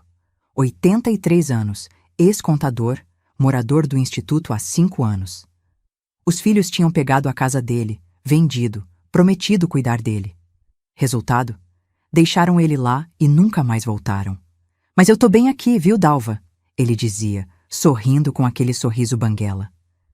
Tenho teto, comida, amigos, tenho mais dignidade aqui do que tinha na casa deles, sendo tratado como estorvo. Era verdade. O instituto era simples, mas digno. Quartos limpos, comida boa, atividades, respeito. Tudo que Ricardo e Fabiana não iam me dar naquelas casas horríveis que tinham visitado. Um dia, conversando com a diretora do instituto, Dona Marília, ela me disse: Dalva, aquele imóvel que você doou vai mudar a vida de muita gente. A gente está reformando, vai virar um anexo. Mais 20 vagas, 20 idosos que vão ter um lugar digno para viver. Meus olhos encheram de lágrimas. Lágrimas boas dessa vez. É pouco perto do que vocês fazem. Não, minha filha, é muito, porque vem do coração, e a gente sente isso. Foi também nessa época que comecei a viajar. Nada extravagante. Passeios de um dia com o pessoal da hidroginástica. Fomos para Campos do Jordão num sábado. Outro dia, praias do litoral norte. Coisas simples, mas que me enchiam de uma alegria que eu não sentia há anos. Comprei roupas novas, não porque precisava impressionar alguém, mas porque eu merecia. Cortei o cabelo diferente. Mais curto, mais moderno. A cabeleireira disse: Nossa, dona Dalva, a senhora ficou 10 anos mais jovem. E sabe o que era engraçado? Quanto mais eu me cuidava, mais eu me distanciava da ideia de ser aquela velha coitada que o Ricardo e a Fabiana tinham na cabeça. Eu não era coitada. Era uma mulher independente, de 68 anos, dona de um patrimônio que ela mesma construiu. O processo judicial levou 3 meses. 3 meses de idas e vindas, audiências, avaliações psicológicas. Ricardo e Fabiana tentaram me pintar como desequilibrada, como alguém que tinha surtos e não tinha condições de conviver com uma criança. Mas o Dr. Mendes foi cirúrgico. Apresentou os laudos psicológicos, apresentou testemunhas, clientes da loja, professoras da hidroginástica, a diretora do instituto, todas falando da Dalva equilibrada, lúcida, saudável. E então ele apresentou a bomba, a investigação financeira de Ricardo e Fabiana, R$ 143 mil em dívidas. 3 processos de cobrança correndo, salários dos 2 somados, R$ 8.500. Despesas mensais, mais de 12 mil. As contas não fechavam. Estavam atrasando condomínio, IPTU, até mesmo a mensalidade da escola do Miguel. O juiz olhou aqueles documentos com uma expressão grave. Então o senhor Ricardo, ele disse na última audiência, está me dizendo que sua mãe não tem condições de conviver com a criança, mas o senhor que está com 3 processos de cobrança e deve quase o equivalente a 2 anos de salário, tem? Ricardo ficou vermelho. São situações diferentes, Excelência. Não me parece. Na verdade, me parece que a senhora Dalva é a pessoa mais equilibrada financeira e emocionalmente nessa sala. A sentença saiu 2 semanas depois. Favorável a mim. Convivência garantida todo segundo e quarto domingo do mês, das 9 da manhã às 6 da tarde. E toda quarta-feira, das 3 às 7. direito de buscar na escola, direito de levar para minha casa, sem supervisão. Quando o Dr. Mendes me ligou com a notícia, sentei na cadeira e chorei. Chorei porque ia ver meu neto. Chorei porque tinha vencido. Chorei porque pela primeira vez a justiça tinha me enxergado. O primeiro domingo chegou. 9 da manhã, toquei o interfone. Dessa vez, sabendo que eles eram obrigados a me atender. Alô? Voz da Fabiana, seca. Sou eu. Vim buscar o Miguel. Silêncio. Depois, o portão abriu. Subi. A porta do apartamento estava entreaberta. Empurrei. Fabiana estava na sala, de braços cruzados. Ricardo em pé, perto dela. Miguel! Chamei. Ele apareceu correndo do quarto. E quando me viu, o rostinho dele se iluminou. Vovó! Pulou nos meus braços. Cheirinho de shampoo de criança, abraço apertado, risada gostosa. Oi, meu amor. A vovó estava com tanta saudade. Eu também, vovó. Você sumiu. Olhei para Ricardo. Ele desviou o olhar. Não sumi não, meu anjo. Só estava resolvendo umas coisas, mas agora a gente vai poder se ver todo domingo. Que tal? Sério? Todo domingo? Todo domingo. Os olhos dele brilharam. Fabiana pigarreou, forçada. Às 6 ele tem que estar de volta. Às 6 em ponto, confirmei. Peguei a mochilinha que ela tinha preparado. Roupas, lanches. Segurei a mão do Miguel. Olhei uma última vez para o Ricardo. Até às 6. Saímos. E quando a porta se fechou atrás de mim, senti uma onda de vitória tão grande que quase me derrubou. Passei o dia inteiro com o Miguel. Levei ele no parque, compramos pipoca, brincamos no balanço. Almoçamos num restaurante simples, mas gostoso. Ele falou da escola, dos amigos, dos desenhos que gostava. E eu? Eu só ouvia, guardando cada palavra, cada sorriso, cada momento. Às 6, trouxe ele de volta. Toquei o interfone. Alô? Ricardo dessa vez. Trazendo o Miguel. A porta abriu. Ricardo desceu para buscar. Ficamos ali, no hall, num silêncio constrangedor. Ele se comportou? Perguntou sem me olhar. Perfeitamente. É um menino educado, amoroso. Ricardo olhou para o filho, depois para mim. Mãe, eu... Não, Ricardo, não agora. Talvez um dia a gente consiga conversar de verdade, mas não hoje. Ele assentiu. Pegou a mão do Miguel. Vamos, filho. Tchau, vovó. Até domingo. Até domingo, meu amor. Vi eles entrarem no elevador. E fiquei ali, sozinha no hall, com um sorriso no rosto. Eu tinha perdido meu filho, mas tinha recuperado meu neto.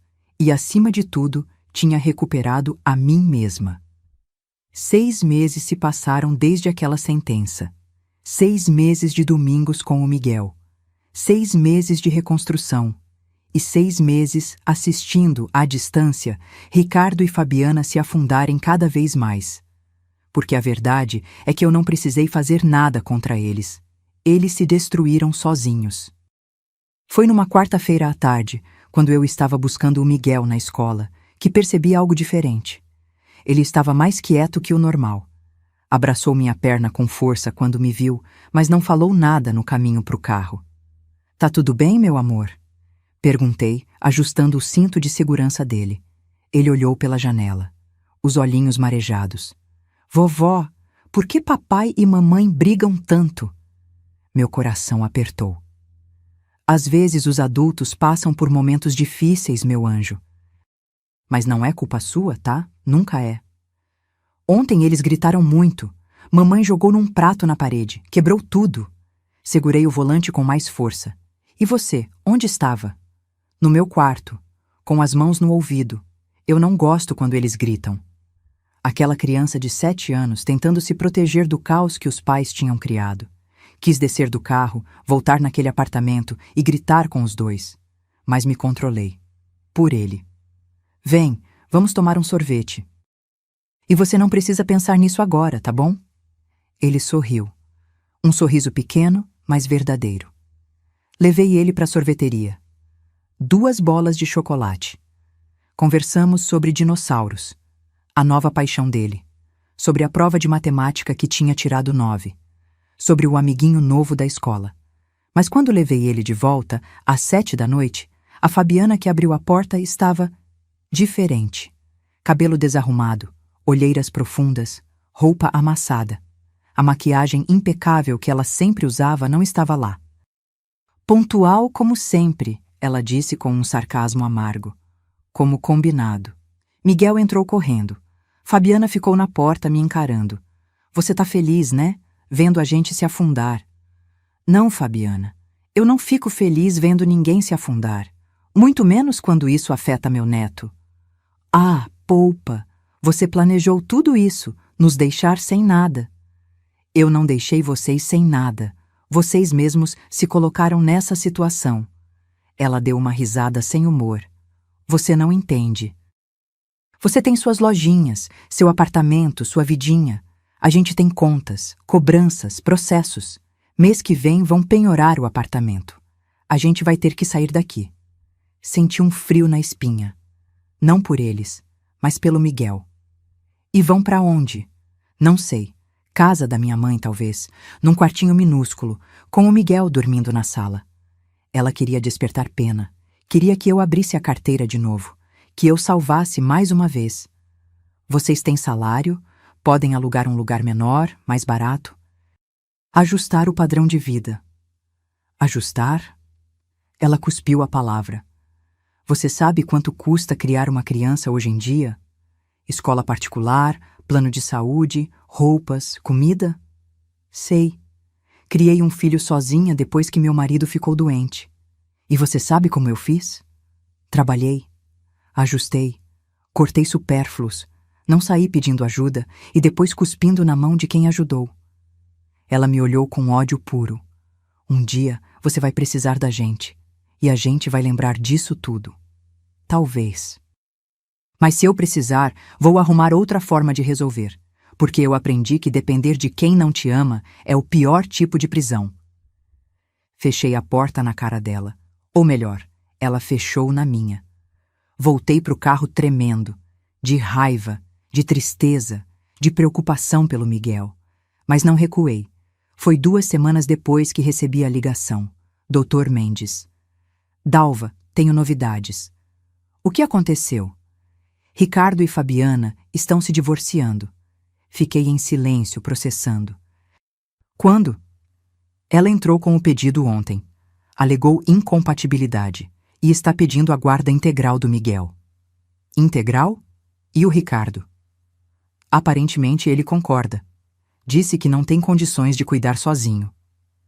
Meu filho estava desistindo do próprio filho. E quanto ao Miguel vir morar comigo? Dalva, a gente pode tentar, mas é difícil tirar a guarda de uma mãe, mesmo numa situação complicada. Então, o que eu faço? Por enquanto, continua sendo a avó presente. Continua mostrando que você é uma referência estável na vida dele. Se a situação deles piorar ainda mais, a gente pode entrar com pedido de guarda. Mas precisa de provas concretas de negligência. Desliguei o telefone com o coração pesado. Os meses seguintes foram caóticos. O apartamento foi penhorado. Ricardo e Fabiana tiveram que sair. Ele foi morar num kitnet alugado no Brás. Ela e Miguel foram para a casa da mãe dela, na Zona Leste. A escola particular tiveram que tirar. Miguel foi transferido para uma escola pública, boa, mas diferente. Ele estranhou. O carro importado foi para o leilão. Fabiana agora andava de ônibus. E as brigas pioraram, porque agora, além das dívidas, tinha a divisão de bens. Que bens? Nenhum. Mas tinha a culpa, e a raiva, e o ressentimento. Ricardo começou a beber. Nada demais, mas o suficiente para aparecer nas visitas com hálito de cerveja. Fabiana começou a trabalhar num call center ganhando 2.300 por mês. E o Miguel? O Miguel ficou no meio do fogo cruzado. Foi numa quarta-feira, 4 meses depois do divórcio, que aconteceu. Busquei o Miguel na escola. Ele entrou no carro e começou a chorar. Não aquele choro de criança que quer alguma coisa. Era um choro profundo, dolorido. Parei o carro no acostamento. Me virei para ele. O que foi, meu amor? Me conta. Entre soluços, ele disse: Vovó, eu não quero mais morar com a mamãe. Ela só grita, só chora. Ela disse que a culpa de tudo é minha. Que se não fosse por mim, ela podia ter uma vida melhor. Senti o sangue ferver nas minhas veias. Ela disse isso para você? Ele assentiu, limpando as lágrimas com as costas da mão.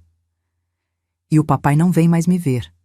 Disse que está ocupado, mas eu sei que ele não quer. Ele não gosta mais de mim. Aquela criança de 8 anos, acreditando que os pais não gostavam mais dela, por causa de dinheiro, por causa de orgulho, por causa de egoísmo. Abracei ele ali mesmo, no carro. Deixei ele chorar no meu ombro e jurei para mim mesma que ia fazer alguma coisa. Naquela noite, liguei para o Dr. Mendes. Quero a guarda do Miguel. Dalva, a gente conversou sobre isso. É difícil. Não me importa se é difícil. Ele me disse hoje que a mãe falou que a culpa de tudo é dele. Isso é abuso emocional. Isso é negligência. Silêncio do outro lado. Você tem como provar? Vou arrumar. E arrumei. Comecei a gravar as conversas com o Miguel. Com permissão dele, claro. Comecei a documentar tudo. Os dias que Fabiana não buscava na escola e deixava ele esperando. As vezes que Ricardo desmarcava as visitas. Os cadernos sem assinar.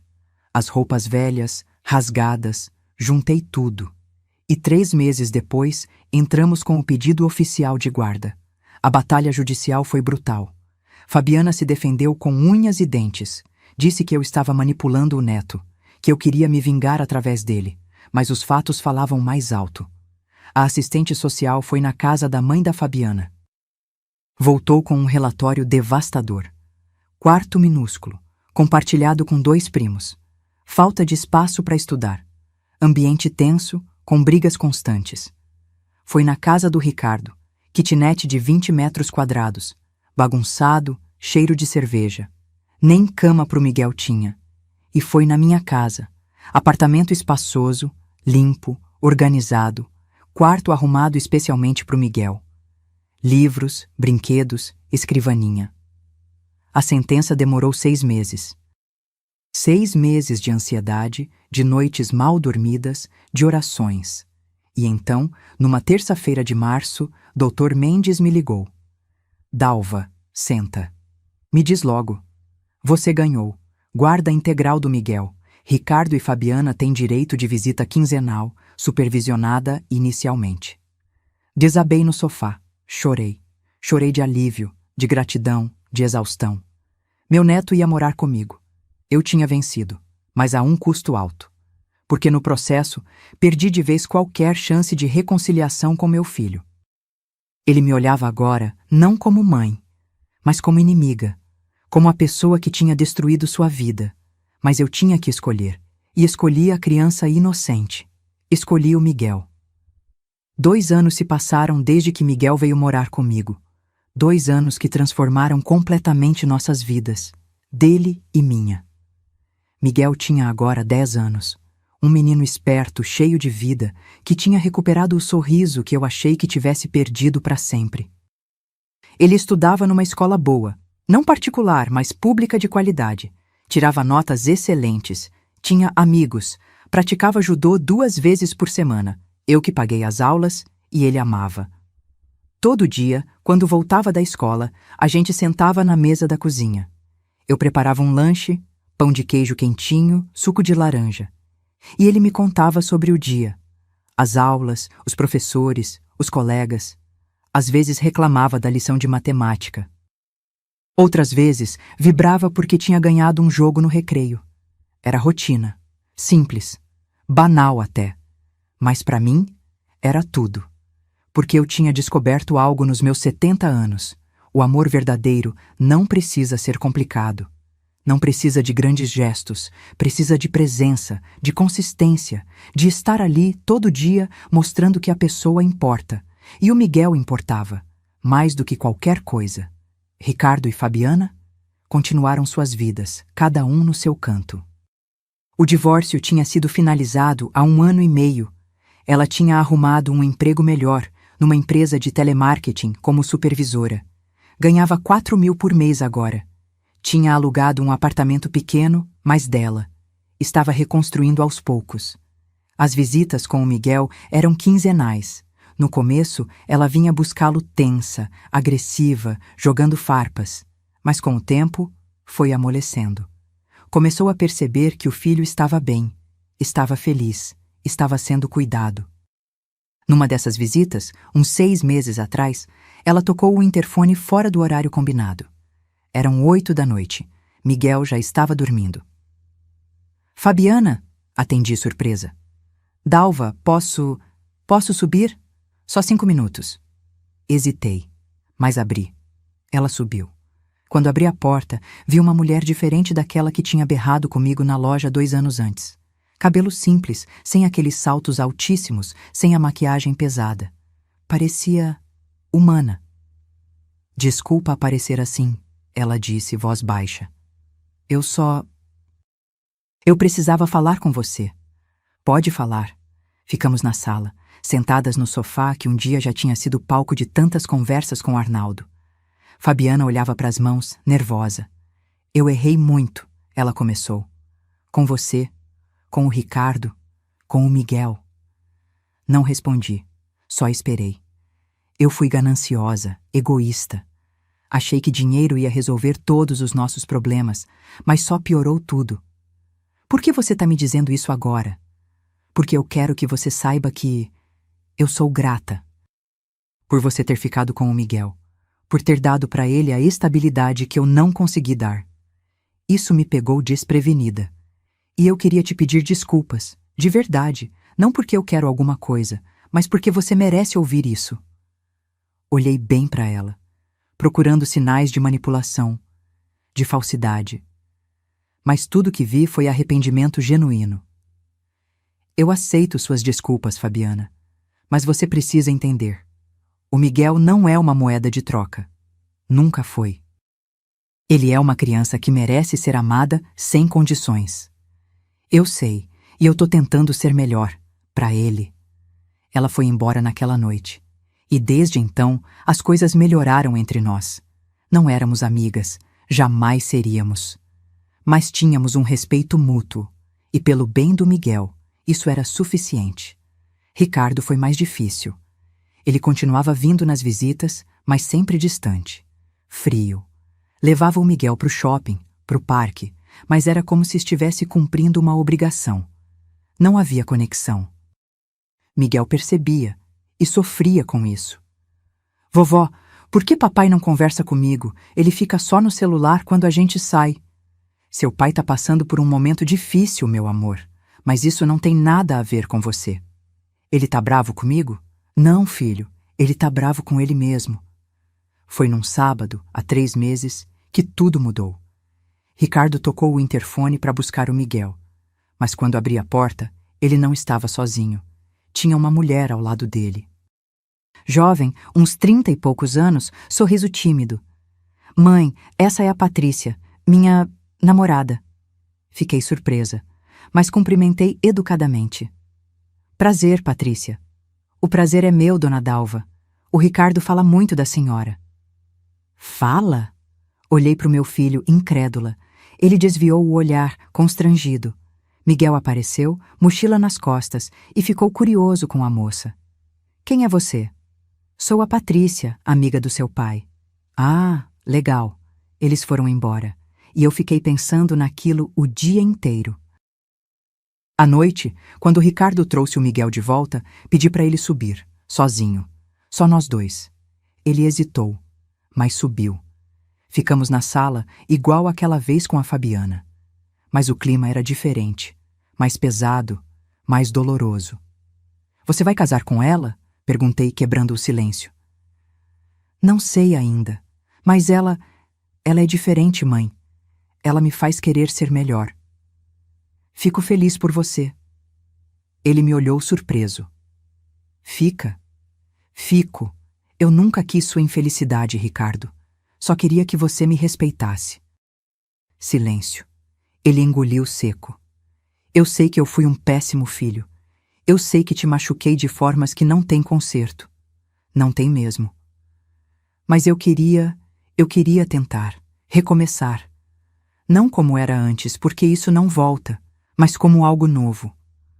Meus olhos arderam, mas não deixei as lágrimas caírem. Ricardo, eu te perdoei, já perdoei faz tempo. Porque guardar rancor só me machucaria. Mas confiança, isso você vai ter que reconquistar, passo a passo. Eu entendo. E o Miguel? Você vai estar presente de verdade? Ou vai continuar sendo aquele pai ausente que aparece só para cumprir tabela? Ele abaixou a cabeça. Eu quero estar presente, mas eu tenho medo. Medo de quê?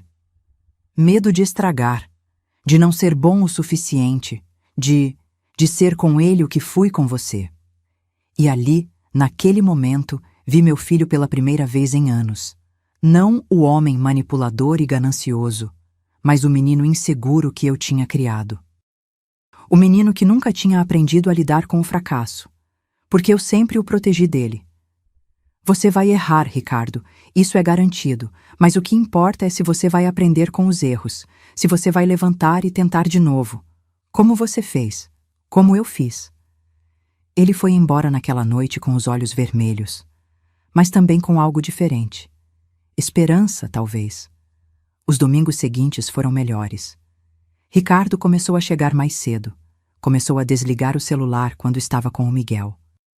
Começou a perguntar sobre a escola, sobre o judô, sobre os amigos. E o Miguel? Começou a sorrir mais quando via o pai. Não era perfeito. Longe disso. Mas era um recomeço. Hoje, sentada aqui na varanda do meu apartamento, vendo o sol se pôr sobre São Paulo, penso em tudo que aconteceu, em tudo que perdi e em tudo que ganhei. Perdi dinheiro? Sim, 680 mil reais doados. 70% dos meus investimentos transferidos para o Miguel. Foi muito, mas não foi tudo. Perdi meu filho? Por um tempo, sim, mas estou reconstruindo essa relação. Devagar, com cuidado. Mas ganhei? Ah, ganhei tanto. Ganhei minha dignidade de volta. Ganhei o respeito por mim mesma. Ganhei a certeza de que não sou, e nunca fui, menos importante que qualquer outra pessoa. Ganhei uma rotina com meu neto que vale mais do que qualquer quantia em dinheiro. Ganhei amigos no instituto, na hidroginástica, na vida. Ganhei paz. Miguel chega correndo da cozinha, interrompendo meus pensamentos. Vovó, o jantar tá pronto. Você vem? Já vou, meu amor. Levanto. Minhas pernas reclamam. A idade não perdoa, mas estou bem. Estou inteira. Entramos na cozinha. A mesa está posta. Arroz, feijão, frango assado, salada. Simples, mas feito com carinho. Sentamos juntos. Fazemos a oração. Algo que retomei depois que o Miguel veio morar comigo. Obrigada, Senhor, por este alimento, por esta casa, por esta família. Família. Não é mais como eu imaginava que seria, mas é real. E é minha. Comemos conversando sobre o teste de português que o Miguel tem amanhã, sobre o campeonato de judô no mês que vem, sobre a viagem que estamos planejando para as férias. Gramado, ele sempre quis conhecer. Depois do jantar, ele vai para o quarto fazer lição. E eu vou lavar a louça, pensando em como a vida dá voltas estranhas. Aquela cadeira de plástico ao lado das lixeiras podia ter me destruído. Podia ter me quebrado de vez. Mas não quebrou, porque eu escolhi me levantar daquela cadeira. Escolhi sair daquele lugar. Escolhi não aceitar migalhas quando eu merecia o banquete inteiro. E hoje eu sei que meu lugar nunca foi ao lado do lixo. Nunca foi nas sobras, nunca foi nas margens. Meu lugar sempre foi aqui, no centro da minha própria vida, com as pessoas que realmente me amam, com a dignidade que eu mesma construí. E se há algo que eu aprendi nesses 70 anos, com erros, acertos, dores e alegrias, é isso. Nunca aceite menos do que você merece. Nunca. Porque no final, o que fica não é o dinheiro que você deu. Não são os sacrifícios que fez. É o respeito que você tem por si mesma. É a paz que você encontra quando olha no espelho. É saber que, Aconteça o que acontecer, você nunca vai se trair de novo. E isso não tem preço. 6 meses depois, o Instituto São Francisco inaugurou o anexo novo. 20 vagas, 20 idosos que agora têm um lar digno. Na placa da entrada, discretamente, está escrito: Ala Arnaldo Rodrigues da Silva, doação de Dalva Rodrigues. Ricardo e Patrícia se casaram numa cerimônia pequena. Eu fui. Miguel foi o pajem. Foi estranho, mas foi bom. Fabiana arrumou um namorado também. Um cara simples, operário, que trata ela com respeito. Ela parece mais leve agora. E eu continuo vivendo, cuidando das lojas. Já treinei uma gerente para assumir quando eu não puder mais. Viajando com o pessoal da hidroginástica. Sendo voluntária no instituto.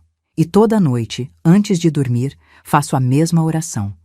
Obrigada por ter me dado coragem de escolher a mim mesma. Obrigada por ter me mostrado que nunca é tarde para recomeçar. Porque não é. Nunca é. E você que está me ouvindo agora, qual é a sua história? Já se sentiu invisível na própria família? Já precisou escolher entre agradar os outros ou respeitar a si mesmo? Me conta nos comentários. De onde você está assistindo? Qual foi a parte que mais te tocou? E se essa história te emocionou, se te fez refletir, deixa aquele like, se inscreve no canal para continuar acompanhando histórias reais de vida como essa. Porque a gente precisa falar sobre essas coisas. Sobre dignidade, sobre amor próprio, sobre recomeços. Até a próxima história. E lembra, você sempre merece ser tratado com respeito. Sempre. Fim.